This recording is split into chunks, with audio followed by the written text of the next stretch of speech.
झालं मम्मी याचीत का हेच पैसे सापडले हिरं पाकिट होतं ठेवलेलं आणि मी तीच तप्पी काढून घेतली. पाहिलं तू सगळं एवढे मोठं हे बघ ती किती 2000 रुपये पहिले मलाच माहिती ना तर पैसे किती होते त्याच्यात 2000 रुपये निघाले. तर मग आता काय मग ते 10 रुपयेचं. कशाचे 10 रुपये? हा कशाची ही तप्पी बघितली का? तप्पी अरे मग मला लक्षातच नाही राहिलं. मी तर म्हटलं की साड्यांमध्येच ठेवले पण माझ्या लक्षातच नव्हतं राहिलं कुठे ठेवले.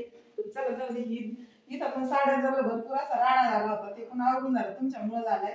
आता 10 रुपयाचं बघू नंतर आता काय होईल. पण आता इथं राडा झाला त्याचं काय झालं होतं कारण इथं तर आता परत वेगळ्या पद्धतीने साड्या लावल्यात मी आणि इथं पण हे पाकिट सापडलं या इथं. मी म्हटलंच होतं साड्यांमध्येच ठेवलेलं आहे कुठं ठेवलं लक्षातच नाही राहिलं. पण चला जाऊ द्यात. काय म्हणणं आहे तुमचं? 10 रुपये. 10 रुपये तुला पण होय? कशाचे 10 रुपये लागतात तुम्हाला? हा काय लावलं तुम्ही? गड्या कोणी घातल्या? मी घातल्या सगळ्या गड्या.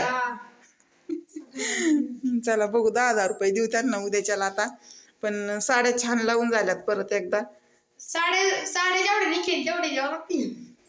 मग साड्या जेवढे निघतील तेवढे पैसे त्या पाकिटात तरी निघालेत का तेवढे? होय आमचं ठरलं होतं आता पाकिट जर नाही सापडलं पप्पाला काही म्हणायचं नाही कारण पप्पा परत त्यांना माहिती आहे बा पप्पा हिला रागवते म्हणून त्या कुठं पैसे ठेवतील काही करते म्हणून. तर त्यांचं ठरलं होतं सांगायचं नाही. माझे बच्चे हुशार येतं सांगत नसते अजिबात. त्यांनीच मला सांगितलं मी नाही म्हटले त्यांना. भैया लगेच म्हटलं पप्पाला सांगू नको आता सापडेपर्यंत ज्या दिवशी सापडेल त्या दिवशी म्हणू आपण. त्यांना पण सापडलं ते खालच्या साड्यांमध्ये पण त्यांना वाटलं त्यांचे उगीच भांडणं होते नाही ना म्हणून लगेच मला सांगून ठेवलं पप्पाला सांगू नको. चला तर आता स्वयंपाक करायची वेळ झाली. 7:45 वाजले अजून स्वयंपाकाची काहीच तयारी नाही. आता आपण दुपारीच नाश्ता केला 5 वाजता आल्यावर ना शेवायचा भात खाल्ला त्याच्यामुळे मला काही टेन्शन नाही स्वयंपाकाचं सध्या. ते आता 9 9:30ला जेवण लागणार आहे ना. काय खाल्लं? शेवायचा भात. आम्ही चौघांनी पण खाल्लाय त्याच्यामुळे आता 9 वाजता भूक लागेल आपणना पण. त्याच्यामुळे मग म्हटलं जाऊ द्या थोडंसं निवांत होऊ द्या. अर्धा तासात स्वयंपाक होऊन जातो. भैया काय करायचं मग आज? काय करायचं सांग ना. पप्पाला काय सांगितलं आणायला?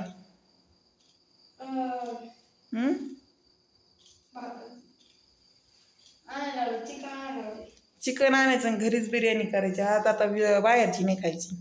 2 वेळेस बाहेरची खाल्ली तर भैया लगेच सोकला. भैया म्हणतो आज पण आणा बिर्याणी विकतची. पण आता विकतची नसती परवडत आपली घरची केलेली ती घरची वेगळीच असती. आज रविवार सगळं किचनवर टाक्का घासून काढल्या पावरतून पूर्ण शेतनं तेलाचा तो वगैरे थर बसला होता. खिडक्या ते सगळं घासून काढलं आज. नाहीतरी रविवारचं 8-15 दिवसातून एकदा घासायचं काम असतंच माझं. वरती खुर्ची घेऊन चढावं लागलं तेव्हा हात पुरला माझा.